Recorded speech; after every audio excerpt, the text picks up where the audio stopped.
ఒకసారి ఊహించుకోండి, వందల ఏళ్ల క్రితం ఎలాంటి ఆధునిక సాంకేతిక పరిజ్ఞానం లేని కాలంలో ఒక యోగి ప్రశాంతంగా కూర్చుని భవిష్యత్తులో జరగబోయే ప్రతి చిన్న కదలికను ఖచ్చితంగా రాసిపెట్టారు. ఆయన తాళపత్రాలపై లిఖించిన ప్రతి అక్షరం ఇవాళ మన కళ్ల ముందు సజీవ సాక్ష్యంగా నిలబడుతోంది. అవును, శ్రీ పోతులూరి వీరబ్రహ్మేంద్ర స్వామి వారి కాలజ్ఞానం గురించే మనం మాట్లాడుకుంటున్నాం. నమస్కారం, ధనలక్ష్మి టిప్స్ కు స్వాగతం. మన ఛానల్ ఉద్దేశం ఎప్పుడూ ఒకటే, మీ జీవితాల్లోకి పాజిటివిటీని తీసుకురావడం, వాస్తు మరియు ధనలక్ష్మి కటాక్షానికి సంబంధించిన ఆచరణాత్మకమైన విషయాలను మీకందించడం. అయితే ఈరోజు మనం మాట్లాడుకోబోయే విషయం చాలా ప్రత్యేకం. 2027 ఈ సంవత్సరం ఒక పెద్ద మైలురాయి కాబోతోంది. జ్యోతిష్య శాస్త్ర పరంగా, గ్రహాల సంచారం పరంగా చూసుకుంటే 2027 నాటికి ఒక అద్భుతమైన మార్పు రాబోతోంది. కాలచక్రంలో ఒక కొత్త శక్తివంతమైన అధ్యాయం మొదలవుతుంది. అయితే ఇక్కడ ఒక ఆసక్తికరమైన రహస్యం దాగి ఉంది. కొన్ని రాశుల వారికి ఈ సమయం ఒక అదృష్టవరంగా, ఒక మహా రాజయోగంగా మారబోతోంది. ఆ అదృష్ట రాశులు ఏవి? వీరబ్రహ్మేంద్ర స్వామివారు చెప్పిన ఆ నిగూఢమైన విషయాలు ఏంటి? ఈరోజే మనం వివరంగా తెలుసుకుందాం. బ్రహ్మంగారి కాలజ్ఞానంలో మనం ఎన్నో అద్భుతాలు చూశాం. నీళ్లు లేక జనాలు అల్లాడిపోతారు, ఆకాశంలో పక్షుల్లాగా యంత్రాలు ఎగురుతాయి అని ఆయన కందిమల్లాయపల్లెలో తన ప్రియ శిష్యుడు సిద్ధయ్యకు చెప్పిన మాటలు గోవింద వాక్యాల్లోని పద్యాలు ఇవాళ అక్షసత్యాలయ్యాయి. అయితే చాలామంది కాలజ్ఞానం అనగానే కేవలం ప్రళయాలు, వినాశనాలు మాత్రమే ఉంటాయని భయపడుతుంటారు. అది పూర్తిగా నిజం కాదు. ఈ కాలజ్ఞానంలో ఎవరెవరికి రాజయోగం పడుతుందో, ధనలక్ష్మి కటాక్షం ఎలా కలుగుతుందో, ధర్మం తప్పకుండా ఉండేవారికి ప్రకృతి ఎలా సహకరిస్తుందో కూడా చాలా స్పష్టంగా చెప్పారు స్వామి. మీలో ఎంతమంది బ్రహ్మంగారి మఖం దర్శించుకున్నారు?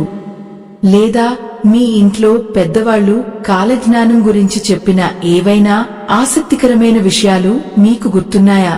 కింద కామెంట్స్ లో తప్పకుండా పంచుకోండి, చదవాలని ఆసక్తిగా ఉంది. జ్యోతిష్య శాస్త్రం ప్రకారం 2027లో శని, గురు గ్రహాల స్థానాలు అత్యంత శక్తివంతమైన కోణాల్లోకి మారుతున్నాయి. జ్యోతిష్య పరిభాషలో దీన్నే కాలచక్ర పరివర్తన అంటారు.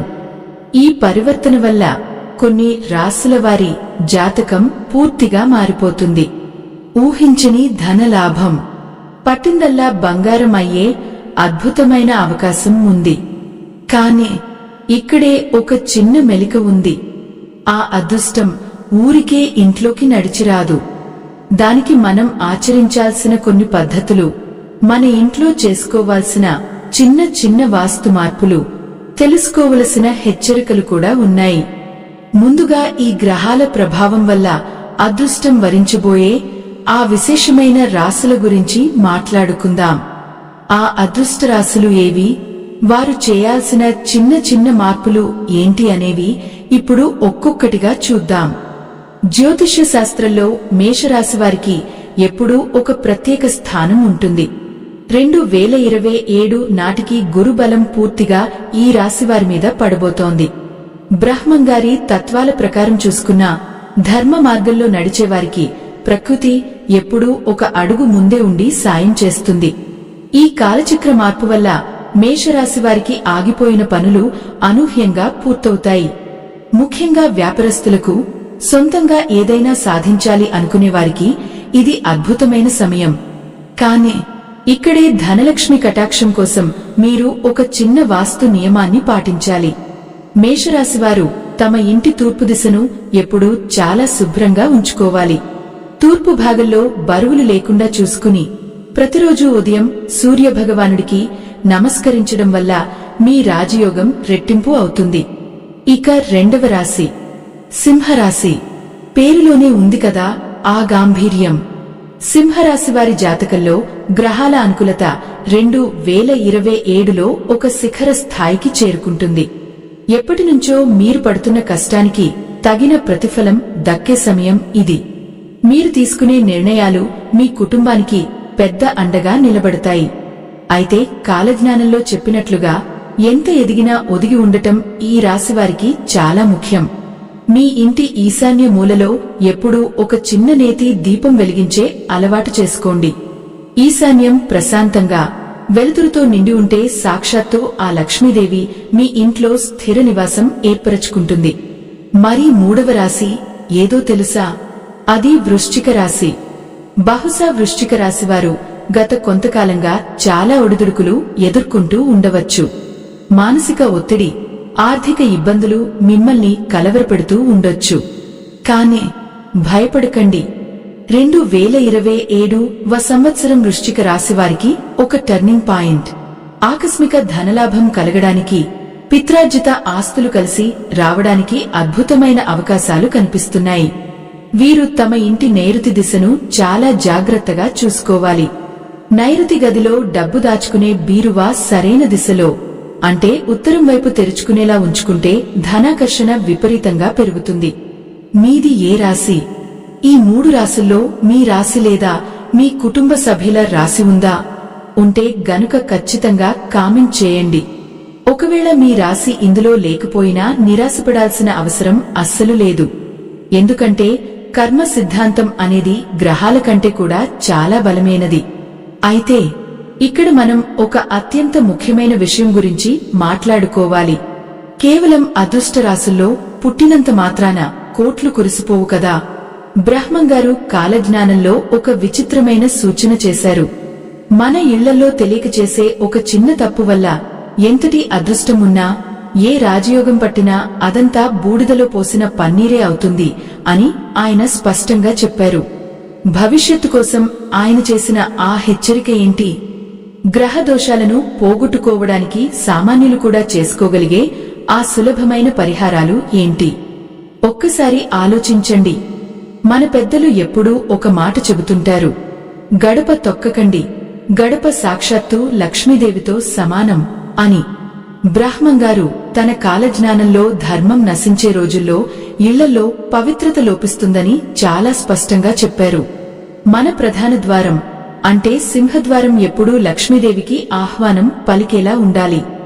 ఎవరి ఇంట్లో అయితే సింహద్వారం మురికిగా ఉంటుందో, గడపకు పసుపు కుంకుమలు లేకుండా కళావిహీనంగా వెలవెలబోతుందో, ఆ ఇంట్లోకి ఎంతటి రాజయోగం ఉన్నా, జాతకంలో ఎలాంటి అదృష్టమున్నా దరిద్రం ప్రవేశిస్తుందని హెచ్చరించారు. 2027 నాటికి మారబోయే ఈ గ్రహాల ప్రభావం మీకు పూర్తిగా సానుకూలంగా పనిచేయాలంటే ఇవాల్టి నుంచే ఒక చిన్న మార్పు చేసుకోండి.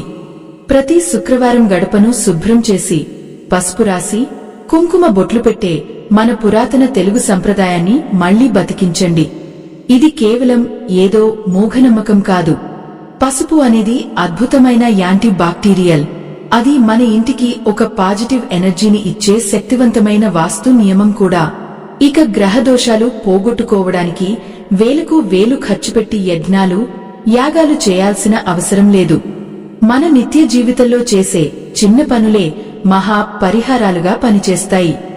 గోవింద వాక్యాల్లో అన్నదానం విశిష్టత గురించి చాలా గొప్పగా చెప్పారు. మీరు కోటీశ్వరులు కావాల్సిన పనిలేదు. మీ స్తోమతలో కనీసం నెలకు ఒక్కసారైనా ఆకలితో ఉన్నవారికి మీ చేతుల మీదుగా అన్నం పెట్టండి. మూగ జీవాలకు, ముఖ్యంగా గోమాతకు కాస్త గ్రాసం అందించండి.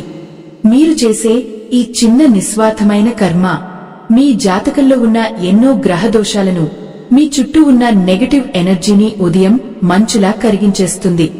అదృష్టం అనేది మన తలుపు తట్టొచ్చు, గ్రహాలు మనకు అనుకూలించొచ్చు, బ్రహ్మంగారి కాలజ్ఞానం మనకు దారి చూపొచ్చు. కాని కర్మ సిద్ధాంతం అనేది వీటన్నిటికంటే పైన ఉంటుంది.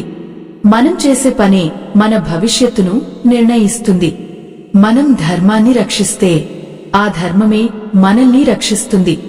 ఉదయాన్నే లేచి భక్తితో ఆ భగవంతుడిని స్మరించి నిజాయితీగా మనవంతు కష్టపడితే ఏ రాశివారికైనా సరే ఆ ధనలక్ష్మి కటాక్షం ఖచ్చితంగా సిద్ధిస్తుంది. ఈరోజు మనం మాట్లాడుకున్న విషయాలు మీకు ఎలా అనిపించాయి? కాలజ్ఞానం పట్ల, కర్మ సిద్ధాంతం పట్ల మీ అభిప్రాయం ఏంటి? మీ ఇంట్లో మీరు పాటించే ఆచారాలు ఏవైనా ఉంటే కింద కామెంట్స్ లో నాతో పంచుకోండి.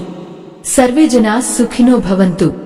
ఆ మహాలక్ష్మి ఆశీస్సులు, బ్రహ్మంగారి దీవెనలు మీ కుటుంబంపై ఎల్లప్పుడూ ఉండాలని మనస్ఫూర్తిగా ప్రార్థిస్తున్నాను. నమస్కారం.